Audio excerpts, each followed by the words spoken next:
Super significant to have all of these components in the deposit at Copper Plateau. Having moly, molybdenum, silver, and gold together not only add value to the end product, but they're also important for electrification, for steel alloys with molybdenum. Silver has become a commodity that is a critical metal now, and obviously gold is, as we know, creates a lot of value. So all these things are super important for us and fantastic to see at Copper Plateau.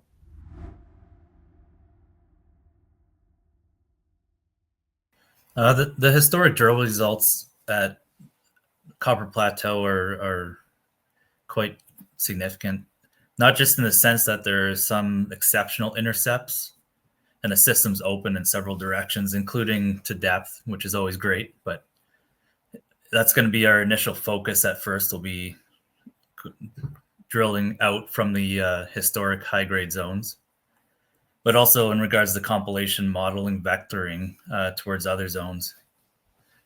Utilizing the expansive historic drilling database in conjunction with the historic geophysics, future geophysics that we planned, like IP, and of course the geochemistry to create a more robust and constrained predictive model can be used to help explore for blind mineralization across the project. For example, with surface geochemistry, we currently have a database of over 5,000 samples covering nearly the entire project, which not only outline the greater than 1 kilometer by 500 meter main zone where the historic drilling is located, and the approximately 2 kilometer wide halo around it, but also 2 large untested coincident copper moly silver soil anomalies. One is a 2.5 kilometer by 600 meter extension to the northwest, and the other is a 2 kilometer wide extension to the southwest. So being able to utilize the large historic drilling database and physical core to create a exploration fingerprint, it's going to be vital in guiding exploration, especially in this type of covered terrain that we have at the Copper Plateau project.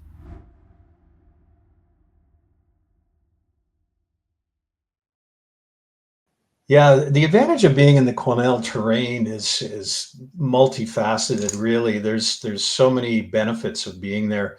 First and foremost is the fact that, there's a lot of operating mines. Well, two very close to us. One is Teck's Highland Valley, and the next closest one is Hudbay's Copper Mountain. And I just like to note that some of the resources that are established at these two projects. For instance, at Teck's Highland Valley, they have a resource of over 1.2 billion tons at a grade of 0.28% copper. At Hudbay's Copper Mountain, they have a resource of 1.1 billion tons at a grade of 0.22% copper.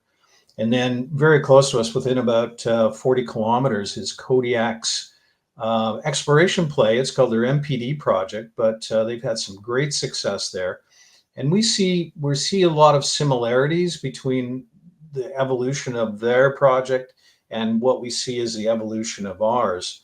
And just recently, Kodiak Copper has come out with a mineral resource estimate with an indicated resource of 56 million tons at 0.42% copper equivalency.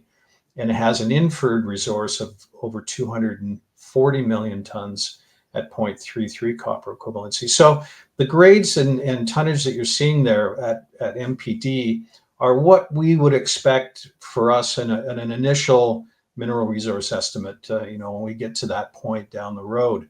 And that's what we would target as an initial amount. We see potential probably for much, much more than that, but I think with a reasonable amount of drilling, we can do that.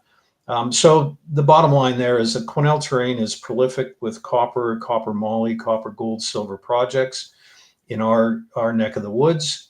And, we see that our deposit, our Copper Plateau deposit, could be very similar to some of these. And the other advantage of being in that terrain, especially in that southern part of British Columbia, is just the infrastructure that's there. And that infrastructure certainly helps us keeping costs down. Exploration costs can be relatively cheap, say compared to some of the projects up in the Toodoggone or up in the Golden Triangle, where helicopter support for them is super expensive. So for us, we can drive right to the drill site. We can get drilling companies that can drive right in from an hour or two away. So mob demob costs are extremely low. So we see that as a huge advantage for our project in that part of the Quesnel terrain.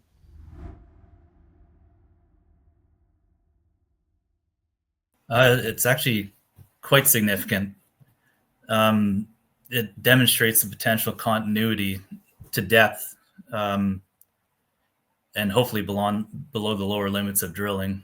Now knowing that the high-grade zone comes directly to surface is also a huge selling point when you're speaking to investors and majors.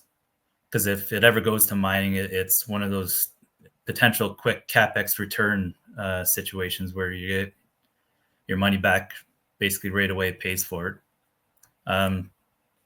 The high grade zone is also known to extend now through the main, along strike through the main zone, and it's encountered through drilling hundreds of meters deep, suggesting potential continuity of the high grade mineralization.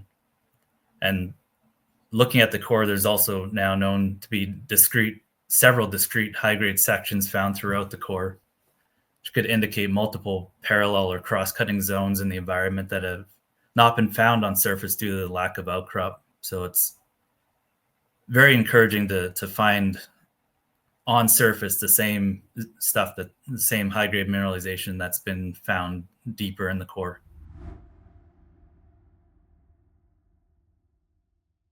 Well, the majority of drill holes on Copper Plateau have at least some kind of noteworthy interval that any junior really would be excited to hit on any project. A few specific examples would include 1.02% copper equivalent over 62 plus meters in hole 38, which also encountered 4.2% copper equivalent over nearly 7 meters. 0.8% copper equivalent over 70 plus meters in hole 18, which also encountered over 4% copper equivalent over 8.5 meters. And then just broad intercepts in general, mineralization with say like 0.29% copper equivalent over greater than 300 meters, which was the entirety of the hole 39, which also included at least 3 other 15 to 30 meter wide zones that were greater than 1% copper equivalent from near surface down to 175 meters depth. And nearly all holes also encounter at least one multi-meter interval grading greater than 1% copper equivalent, and some even greater than 10% copper equivalent, even at significant depths like hole 45. That was just over 12% copper equivalent over 1.6 meters, and that was down at 250 meters downhole. So it's extremely encouraging to see these high-grade results this deep and that are nearly identical to the newly discovered surface showings, which again suggests possible continuity from surface to the bottom of known drilling. And for reference, the surface zone that I discovered, it's quartz chalcopyrite bornite molybdenite showing. That returned assay over, it's about just over a meter wide, that was exposed on the side of a newly made, recent logging road system.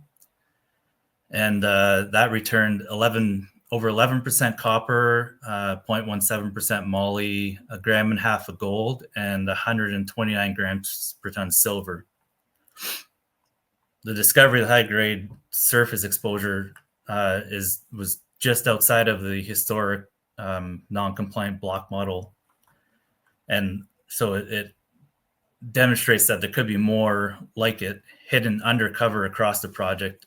And we need to do systematic and methodical exploration really covering everything, because and using things like more modern techniques as well, like predictive AI modeling with all of our data.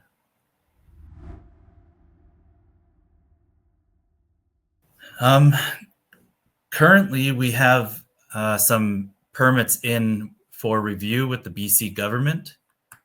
We're not sure on exact timelines right now. It's kind of all over the place with them, but we're ready to hit the ground running once they do come in. And our plan right now is within the first year after approval, we're looking at doing at least 3 to 5 holes and 2,000 to 3,000 meters, and really focusing on expanding laterally and to depth below the main zone, the known mineralization, and trying to really trace it out. And other near-term things that we have planned are near project-wide IP survey to really look deeper throughout the whole area. There was a historic one done just over a 3D IP survey done just over the main zone, but it was really tight spaced and shallow looking. So we want to really expand over the whole project with that.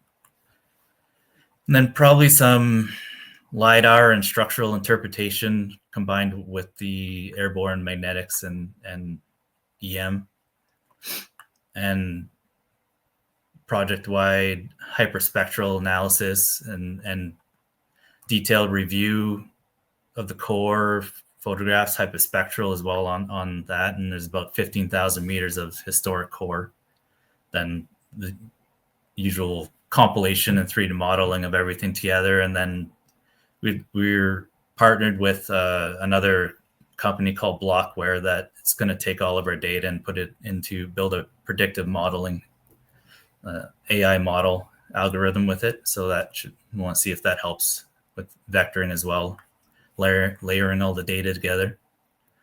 And then that's near term, and then drilling in the subsequent years are going to depend on all of our results and what we see, especially with tracing it towards the northwest and southwest through those anomalies that have only ever been tested down to approximately 75 meters depth, and just with percussion holes, but they were mineralized as well, and they've never been followed up like they have at the main zone, which also had those similar percussion holes down to 75 meters and similar amounts of copper within them.